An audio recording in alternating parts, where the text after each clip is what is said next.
kalian percaya bahwasanya Tuhan itu di dalam satu, artinya bahwasanya dalam nama Bapa, Putra, dan Roh Kudus.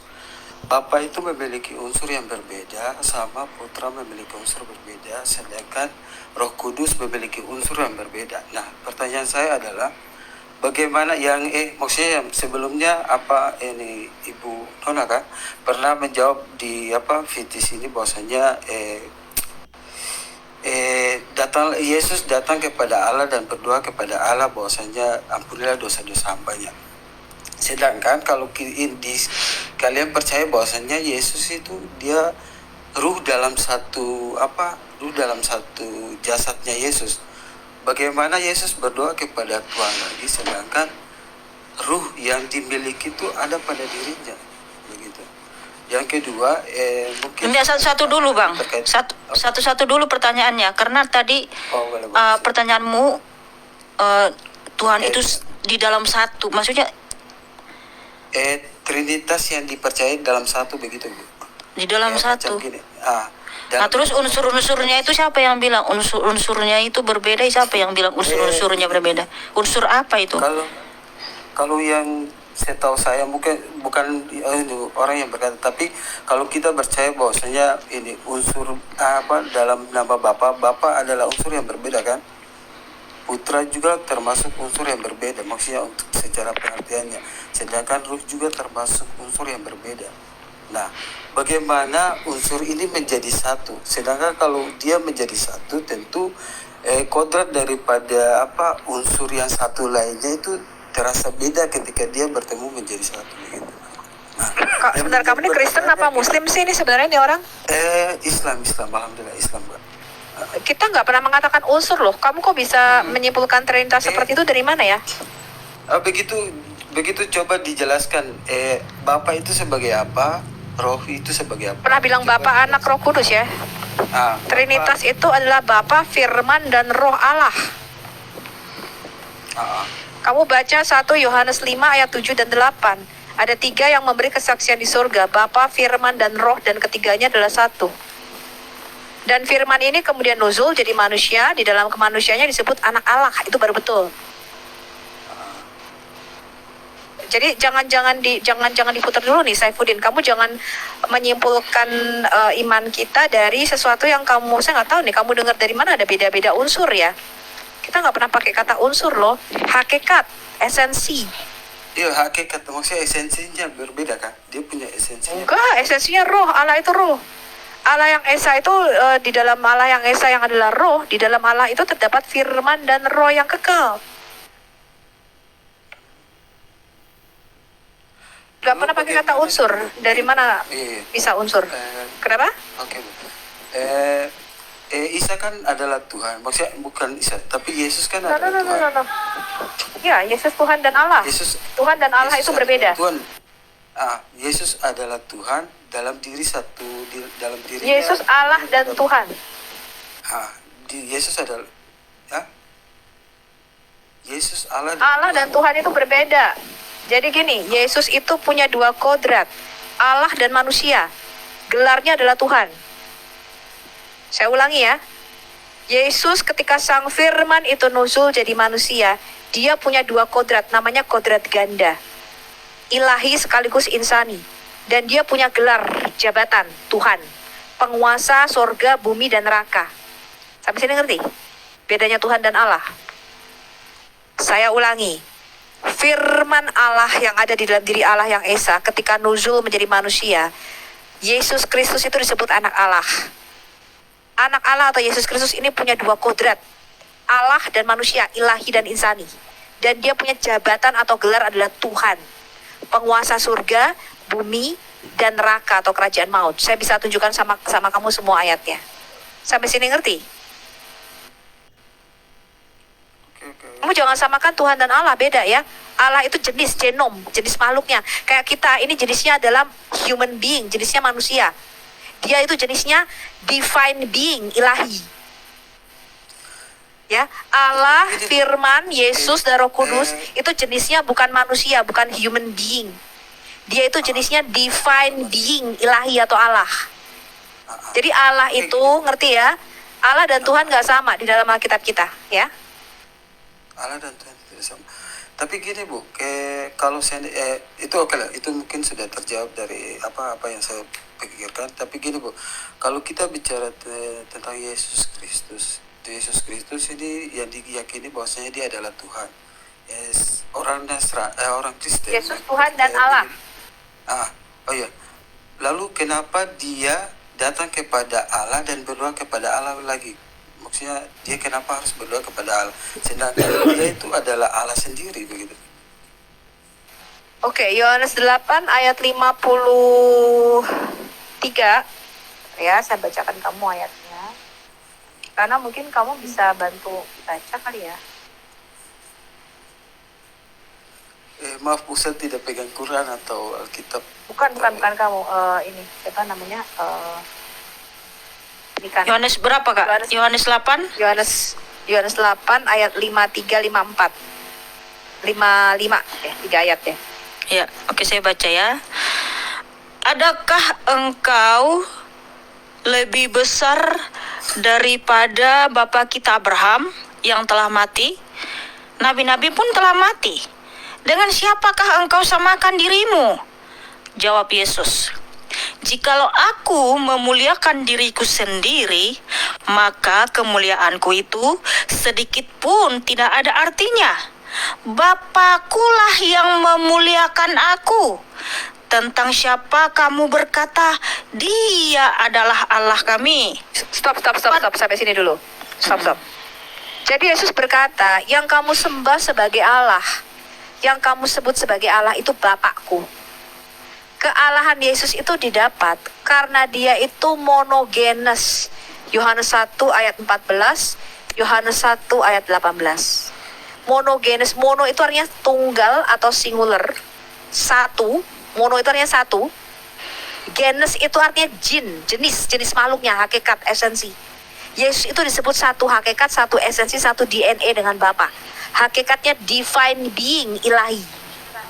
Jadi kealahan Yesus itu didapat karena dia firman, dan firman itu keluar dari dalam diri Allah. Firman itu anak Allah itu sendiri. Sama seperti anakmu. Anakmu itu manusia bukan, Saifuddin? Hakikatnya. Manusia.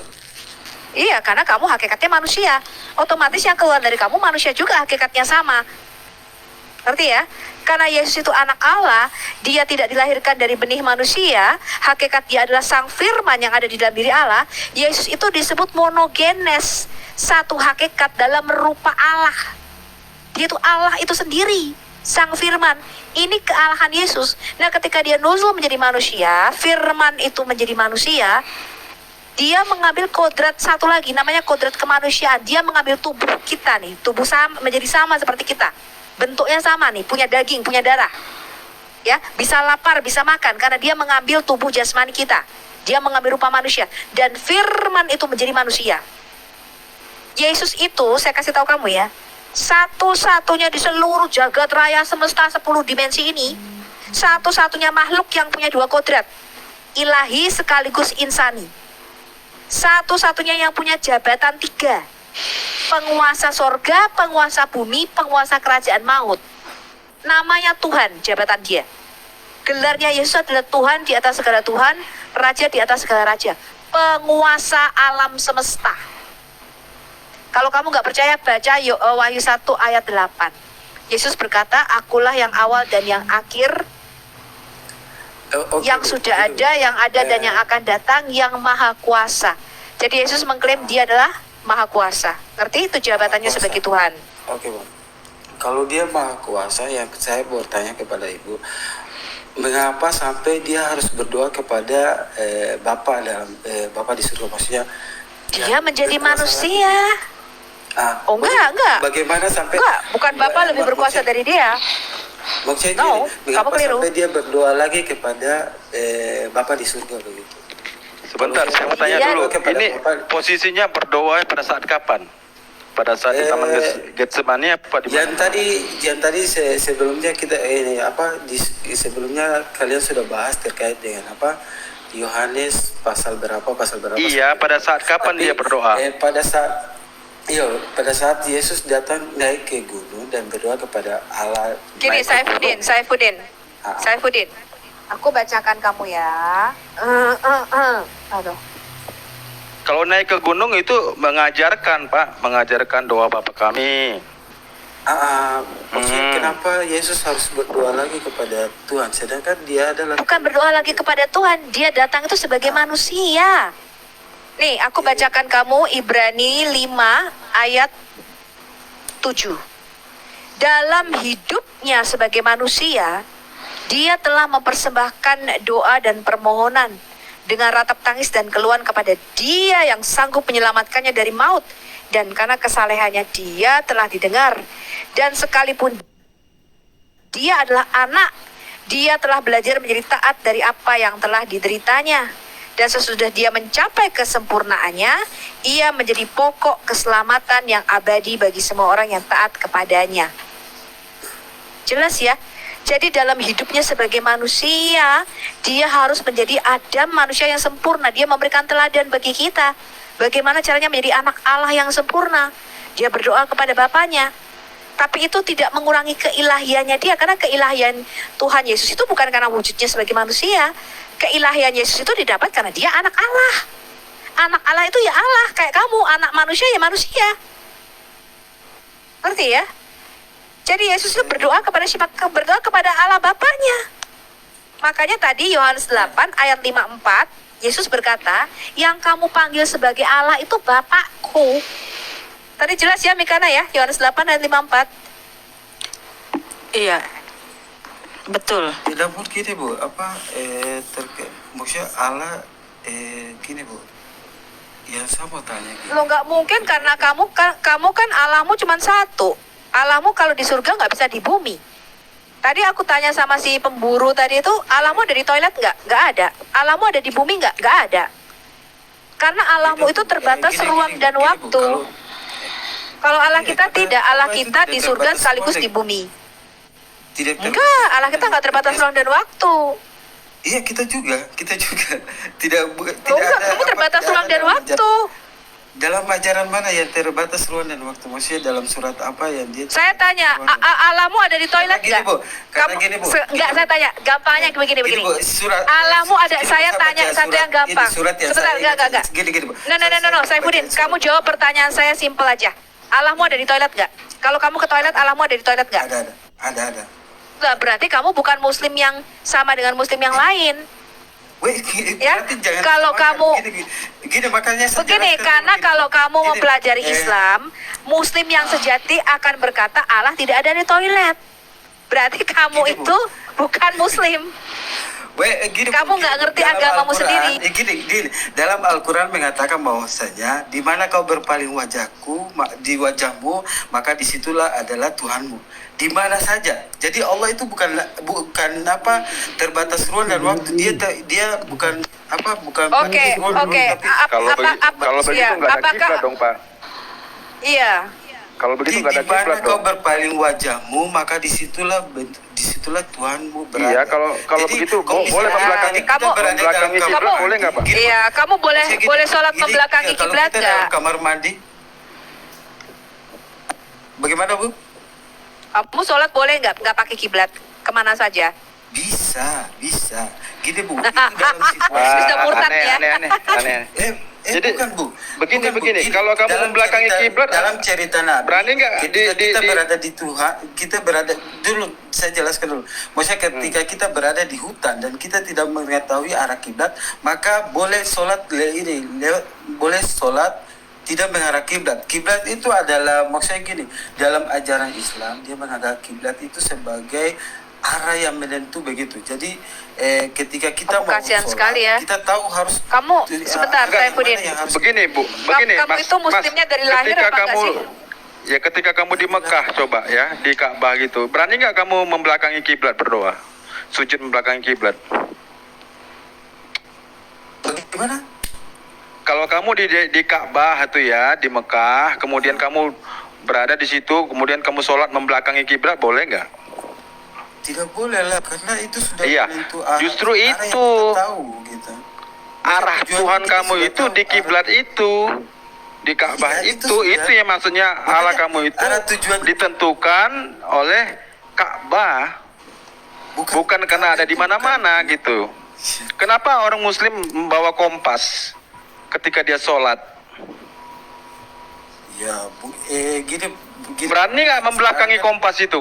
Ketika kompas itu menunjukkan arah kiblat, kemudian dia membelakangi kompas itu, berani nggak?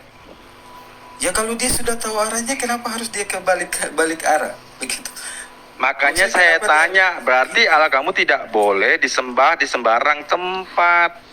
Bisa. Benar? Tapi dalam keadaan suci, dalam tempat yang suci, begitu, Bu. Begitu, Bang. Gimana sih kalau Oke, saya tanya sama kamu Saifuddin. Allahmu itu roh apa bukan? Allah yang kamu sembah itu roh apa bukan? Bukan roh, bukan ini, tapi dia itu adalah ini. Lah itu beda, karena Allah di dalam Alkitab itu roh. Allahmu punya roh nggak? Allahmu punya roh nggak? Gini, Bu, kita tidak saya tidak tahu dalam Al-Quran secara mendalam seperti apa, tapi roh itu dia memiliki batasan, dia memiliki apa? Tuh. Roh itu artinya sumber hidup. Sesuatu, saya tanya, bedanya patung yang punya roh, patung sama kita itu apa? Bedanya patung tuh gak ada rohnya kan? Kalau patung itu dikasih roh, artinya dia ada kehidupan di dalamnya. Kalau Allah itu tidak punya roh dan dia bukanlah roh, artinya Allah itu tidak hidup. Berarti lo, gini, Bu, kalau seandainya Ibu katakan roh itu adalah hidup, kenapa kalian sembah patung maksudnya dalam? Sembah patung. Sejak kapan orang tuh sembah patung? Bukan, tapi Kamu salah alamat. Ya, kita tidak pernah menyembah patung. Ya. begini, Allah kalau itu hidup dan bisa bicara, Saifuddin. balikin Ibu. Kalau kalau Anda ke Mekah itu menyembah apa? Menyembah Ka'bahnya kah atau menyembah Allah? menyembah Allah. Ya, kenapa harus Anda ke jauh-jauh ke ke Mekah? Kan Allah ada di mana-mana. Iya, gini, Bu. Ya, kenapa harus Anda ke Mekah? Coba. Dalam kepercayaanku menganggap bahwasanya ini Mekah itu adalah salah satu ibadah yang harus dijalankan apabila mampu, begitu. Jadi bukan kita beribadah itu di mana-mana saja bisa, ya. Yang penting dalam keadaan suci atau tempatnya bersuci, begitu. Suci yang dimaksudkan dalam sini artinya maksudnya tempat bersih, tidak bernajis, maksudnya dalam tidak bernajis atau tidak kotor segala macam, begitu. Yang penting bersih. Jadi kalau kita mau beribadah kemana saja itu bisa. Jadi tidak perlu. Berarti Anda boleh ibadah di toilet? Tidak, itu karena toilet itu bukan suci, tempat yang suci. Oh, berarti nggak boleh. Berarti Allah nggak ada di sana. Ada nggak Allah? Konteksnya beda, Bang.